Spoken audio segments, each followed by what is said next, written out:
Pasasalamat sa Diyos Ama na tumulong sa akin. Siya ang sagot sa lahat ng aking mga panalangin. Kada gabi ay lumuluhod at dumadalangin, naniniwalang may pag-asang lulutang at sasagip sa akin. Pasasalamat sa Diyos Ama sa mga biyaya. Ikaw ang dahilan sa lahat ng itong aking natatamasa.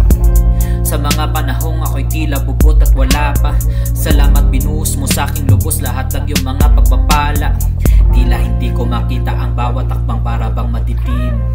Tila ba ang mga talay isa-isa nang nawalan ng ningning. Bakit ganyan? Bakit ganto? Ang isip ko ay nagkakagulo. Malayo na ata ang piling sa'yo, ngunit pagbalik ay inantay mo ako. Salamat o Diyos, ikaw ang takbuhan, maaasahan anumang kailangan. Salamat o Diyos, ikaw ang sandigan, aking nalalaman, di pababayaan. Kahit kaanong kalayo, lahat ang aking nais na abutin. Alam kong ikaw ay tapat at lahat ng ito'y iyong tutuparin. Yeah.